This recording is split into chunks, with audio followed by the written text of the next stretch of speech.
Every day, something dramatic happens in the Caribbean that affects our lives. We'll give you the details. We'll give you the facts on Caribbean Perspective with Eddie Frederick. Host Eddie Frederick. Welcome to Caribbean Perspective. So glad you can join us. The story that dominates in today's edition for Thursday, 14th August 2025, and brought to you in association with our friends at Antillean Group. U.S. indicts top Haitian gang leader with $7.6 million bounty offered. Details after this important message. Believe in our strength, we'll stand by you. Protection from all perils, big and small. Reassurance we give, it's so glad to see. Peace of mind, that's our service guarantee.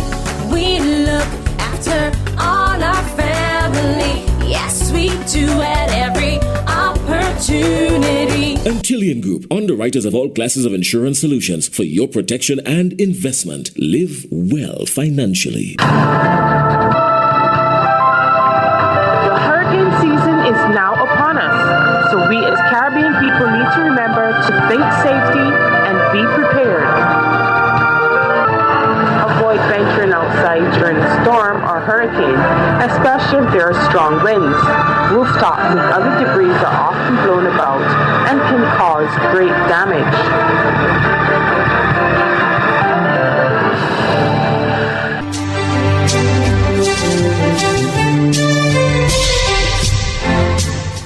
Welcome back. The United States has announced criminal charges against Haitian gang leader Jimmy Barbecue Cherezier for violating U.S. sanctions. It's also offering a bounty of U.S. $7.6 million for information leading to his arrest. Cherezier fronts the Gang Alliance, which controls the vast majority of Haiti's capital, Port-au-Prince. Haitian gang leader Jimmy Cherezier, indicted by a U.S. federal grand jury, immediately responding on social media. My name is Jimmy Cherezier, Barbecue. If the FBI wants me, I'm here. I'm willing to collaborate with them on one condition. There can be no lies told. Cherezier, better known as Barbecue, accused by the U.S. of engaging in a wide-ranging conspiracy to circumvent sanctions and raise funds for gang activities in Haiti.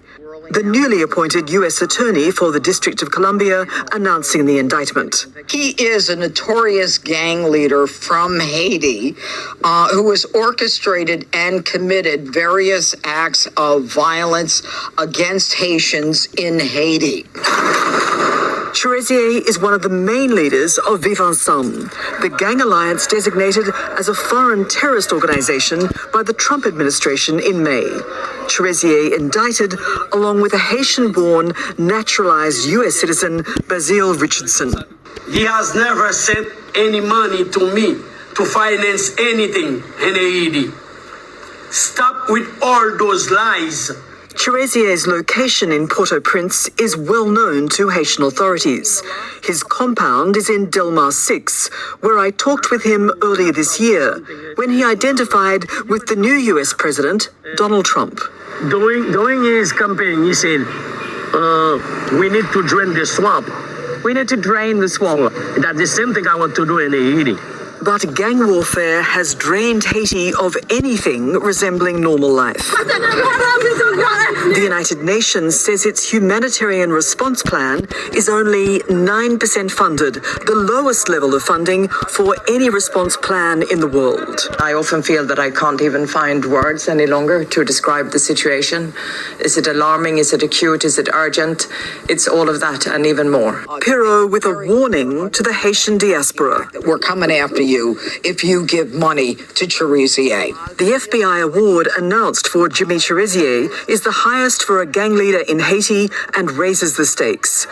$5 million, an astronomical sum in Haiti, where half the population does not have enough to eat. Prulawan, SBS World News. Trinidad and Tobago's Prime Minister Kamla Persad-Bissessar delivered a firm message to her cabinet ministers and the wider public. In a pointed warning, she cautioned individuals and institutions against engaging in corrupt practices, making it clear that such behavior will not be tolerated under her leadership. Jason John of TTT News has more. Prime Minister Kamala Persad-Bissessar delivered a firm message to her cabinet ministers and the wider public. She emphasized that the nation is relying on her government to fulfill its responsibilities with integrity and diligence.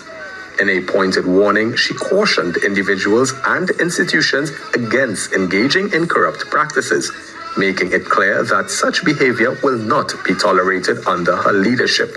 Reflecting on her previous tenure as Prime Minister from 2010 to 2015, she said she has grown from that experience. You're dealing with a person who has learned from mistakes.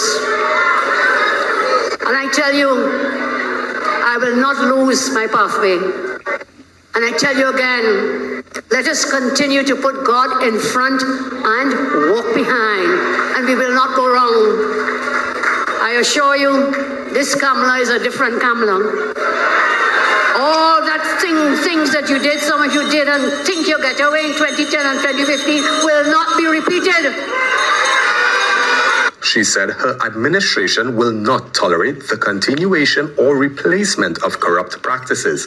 Mrs. Persad-Bissessar warned that legal action will be taken against anyone who seeks to undermine the integrity of the state and its institutions. There she likes to say he will go to war with you. But if you continue that kind of behavior, patterning from the PNM, I am not going to war with you. I'll bust your head, should you do it. I'll bust your head.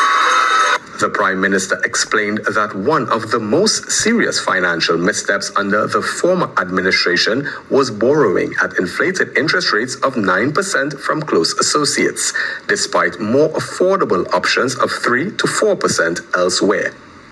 Don't get fooled and misled into thinking that the government is only dealing with criminality at this level. We are going at the low end of the scale, and we are dealing with criminality at both ends of the scale. We are coming for you. You eat fooders at the top, and financiers, we are coming for you too, on both ends. Prime Minister Persad-Bissessar revealed that government ministers, including Minister Padarath and Minister Amin, have received threats amid the administration's anti-corruption efforts. She reassured them, saying they should not fear as she stands firmly behind them. Jason John, TTT News.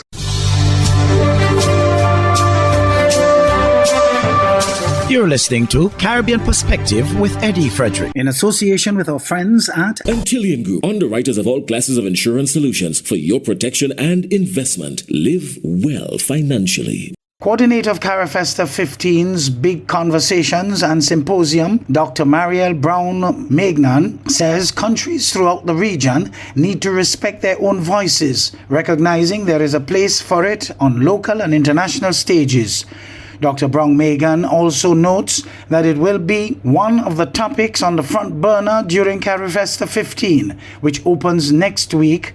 She was speaking as a guest on CBC's Morning Barbados. I think that is at the heart of the conversations that we're going to be having. How do we build that cultural confidence in various domains? And so that has to do with climate change and how our cultural identity reflects itself in climate change and how we bring those stories forth.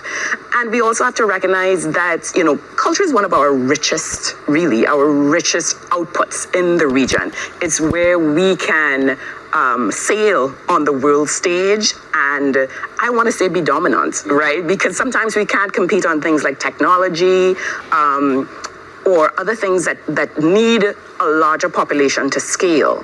But what we do have is our culture. A case was postponed for Bahamian law enforcement officers jailed in New York. Felicity Darville of ZNS News provides details. Royal Bahamas Police Force Chief Superintendent Elvis Nathaniel Curtis and former Royal Bahamas Defense Force Chief Petty Officer Darren Roker are among those in custody at a Brooklyn federal prison known as the Metropolitan Detention Center. It's a facility which houses individuals who are awaiting trial for pending federal charges. Now, U.S. prosecutors allege that the officers involved abused their position, providing sensitive sensitive information to drug traffickers. Now, since the indictment was unsealed in November last year, there have been a series of significant drug busts, especially in the southern Bahamas. They include nearly $9 million worth of drugs seized back in May and a $15 million cocaine bust last year, December, both in Acklands.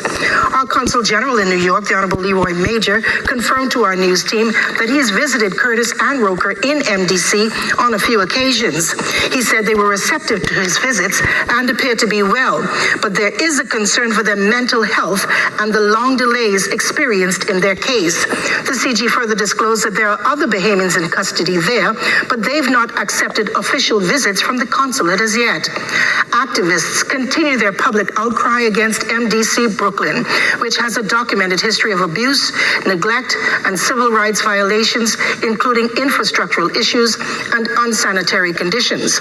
Local reports say that federal judges have even condemned the MDC as barbaric and inhumane. Now, once fights break out in this Brooklyn facility, the jail goes on lockdown for 23 hours a day, and reports are that lockdowns in MDC Brooklyn have been going on for months. This affects the inmates' ability to communicate or even have visits with their loved ones, and Curtis and Roker have been detained there for several months. Others named in that indictment include former Police Sergeant Prince Albert Simonet, Ricardo Davis, William Simeon, Joshua McDonald Scavala, Devon Roll, and Dominic Delancey. Also named are Theodore Adderley, but that was a case of mistaken identity. He is now identified as Ulrich Jean-Baptiste, and pilot Donald Ferguson II. In addition to this U.S. indictment, he's facing trouble at home. He was arraigned in the Supreme Court in June before Justice Gilomena Archer Mins for the murder of Godfrey Giovanni Roll in the parking lot of Jet Nassau Aviation on June 16, 2024. This is a case we will continue to follow. Felicity Darwell for the Bahamas Tonight. The Irfan Ali administration in Guyana is under renewed scrutiny for continuing to engage in multi-billion-dollar infrastructure projects with China Railway Construction Corporation, CRCC, a company sanctioned by the United States and previously blacklisted by the World Bank for fraud and corruption. Vice President Barrett Jagdeo has been quoted in sections of the local press as saying that Guyana has nothing to worry about regarding CRCC's sanctions.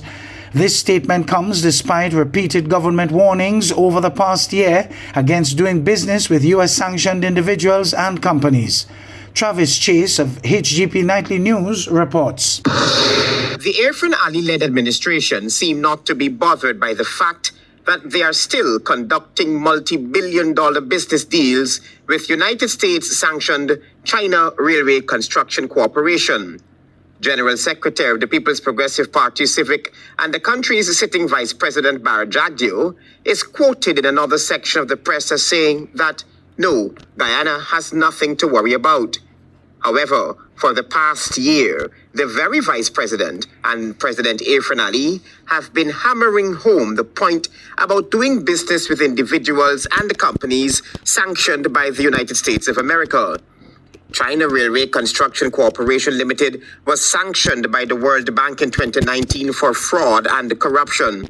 Also, as seen on this document, in November 2020, President Donald Trump issued an executive order prohibiting any American company or individual from owning shares in companies that the United States Department of Defense has listed as having links to the People's Liberation Army, which included China Railway Construction Corporation. China Railway Construction Corporation is OFAC sanctioned. In Guyana, the government went ahead and signed major deals with the sanctioned company, mega projects such as the new Demerara Harbor Bridge, the proposed Berbice and Quarantine River bridges, as well as a section of the electricity transmission distribution upgrade. The Guyana government wants its citizens to believe that the sanctions imposed on China Railway constructions are totally different from sanctions imposed on others in Guyana. For the United States, it continues to remind non-U.S. companies of requirements to comply with U.S. sanctions and export controls. Several Chinese companies are currently leading a number of projects in Guyana.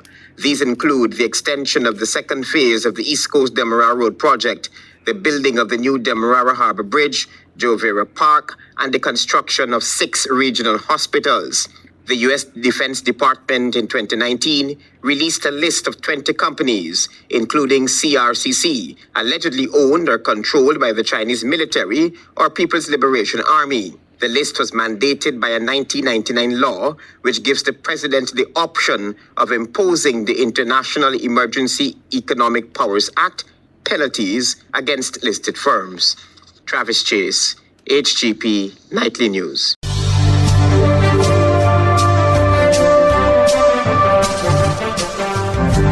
I am Eddie Frederick. This has been Caribbean Perspective, a whole new approach to highlighting developments in the Caribbean. In the meantime, please follow us on Facebook and subscribe to our YouTube channel for daily regional news and more, in association with our friends at Antillian Group. Believe in our strength, we'll stand by you. Protection from all perils, big and small. Reassurance we give, it's so clear to see. Peace of mind, that's our service guarantee. We look after all our family. Yes, we do at every opportunity. Antillian Group, underwriters of all classes of insurance solutions for your protection and investment. Live well financially.